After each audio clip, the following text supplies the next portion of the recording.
Asaduddin Owaisi, there is a fair question here, and the question is that you can't simultaneously lament the inequality which clearly statistically does exist. I think that is not in question. There is enough data to prove that Muslims do not have a level playing field when it comes to access to the banking system. So let's not put that in dispute. The BJP or Rakesh Sinha are saying, why have leaders like yourself, instead of encouraging financial inclusion, encouraged a religion-driven banking system like Islamic banking? Why have you not gone in and said, let's more of you open bank accounts? Asad. Barkha, I reiterate that these people who are making these allegations are ignorant. If they know that in Hyderabad, this word ignorant is a corporate, this word. Please have the patience to hear the truth. Barkha, we run a scheduled bank. That is the wrong word, sir. Oh my God. Sir, you don't like what I say? What? Swallow it. Be magnanimous. This is democracy. They're constantly saying that Rakesh Sinha are ignorant people is not the way of debating, sir. That is the wrong way of put facts. We are hearing you. Right. And the next time you send me a list of words I should use against you. Now listen to what I have to say. Okay, let's come back to I the run subject a scheduled bank which now coming back to debate. There's a scheduled bank called Darussalam Bank, which has many branches. I have held camps during Jan Dhan Yojana. Thirdly, 2 RBI reports, World Bank report, MSME Ministry report have come after Jan Dhan accounts. Why don't you read it, for God's sake? Last point about the potential of Islamic banking. You read what there is a potential Islamic banking. Yes, I have put a private member's bill, but it is your government. Our Prime Minister, Mr. Modi, who went to Saudi Arabia and signed an agreement with a Saudi bank over there. Now you are creating ambiguous statements. There is a huge potential if you bring Islamic banking. We know the infrastructure development in India can go up. That is why countries like France, which does not allow niqab, but allows Islamic banking. You have countries like Britain. Many universities are running MBA in Islamic banking. Please see the potential for India. Forget about your hatred about Islam. But there's a huge potential. And Barkha, we are doing our utmost best.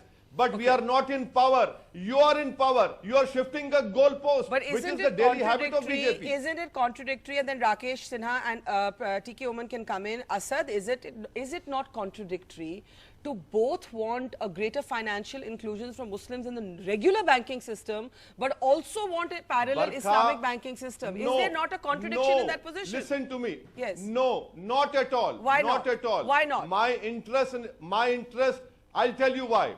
My interest in Islamic banking is that there's a huge potential for India's infrastructure problem to be solved. Yes, you have a minority Muslims who do not take interest, but they open current account. They don't take interest from that bank. Now, if they put their money in Islamic banking, they become partners in infrastructure growth of India. I am saying open banks. I am saying put more cash. I am saying open more accounts. Now, what is new? I mean, what is communal in this? Okay, I want to read out an Indian Express article since there's a lot of confusion and maybe Sambit can help us, but to Rakesh Sinha.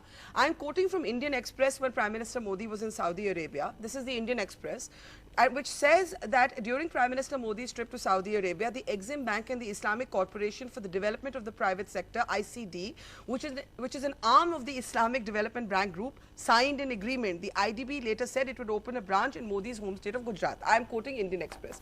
There is a lot of confusion. I think Mr. Owaisi is saying, if you're condemning Islamic banking, can the government clarify what is the position? Since then, I have seen another media report where the finance ministry has said Islamic banking is irrelevant. Our emphasis is on financial inclusion. No, look, it's not a question of confusion. I think in Indian context, Islamic banks is unacceptable. Unacceptable. You have the banking system. You can, and SBI has started the mutual fund, the Sharia compliance mutual fund. In the larger framework of the Indian banking system, you can have. You can put your money in the bank. You don't take your interest, and that interest would be used in the infrastructure. Indian public sector banks are known for welfare programs. Second thing, I'm very categorically clear that the convergent drive will go up if the Islamic bank comes in India. Conversion rate will go up. Yes, now, you and I say in a secular democracy, look, don't laugh, Mr. Owaisi, don't laugh, Mr. Owaisi. Don't laugh. We have organized 10 seminars. 10 seminars. I have to laugh on this. Oh yeah, you laugh. You always laugh on United India. You always laugh on secularism, democracy, and United India. Definitely be on you are heading the legacy of Rajkars. So you have to laugh on India. I'm just saying two things here. But I would request you are representative of Rajkars. Rakesh ji, when you first said conversion rate, I thought you meant dollar to rupee. No. What do you mean? Why are you linking conversion? Why are you linking conversion? I'm telling you, the country like India, the Islamic bank would be the vehicle of large conversion for the poor people. Second thing, I'm taking that will be a separate debate. Here I am giving you one data. Yes. I completely disagree, Mr. Oman, that Muslims are most backward in the country. They are not more backward than the Dalits and the tribals.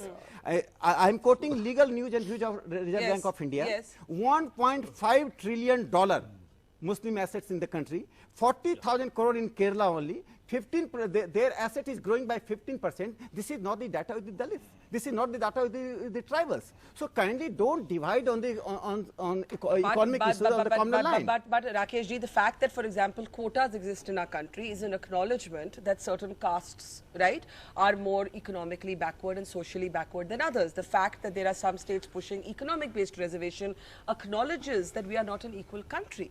And the fact is that there is data to show that Dalits, Muslims, women, you can have many, there's an intersectionality of this conversation. Sure. How can you deny that? You can't deny the inequities that exist. You can debate the solutions, but you can't deny the inequities. No, what I say on the economic issues, the Hindu and Muslim, the minority categorization is itself dangerous for the country. And we have the Constituent Assembly debate, we have a constitution. There is no provision for reservation on the basis of religion. That has been categorically decided by the Constituent Assembly and the Constitution. We are not going to change the Constitution on the question of the reservation. And I am quoting Sardar Patel. He said, demanding the reservation on the basis of religion means dividing India again. But Sambit, I want Sambit to clarify one thing, and then, sorry, Professor Oman,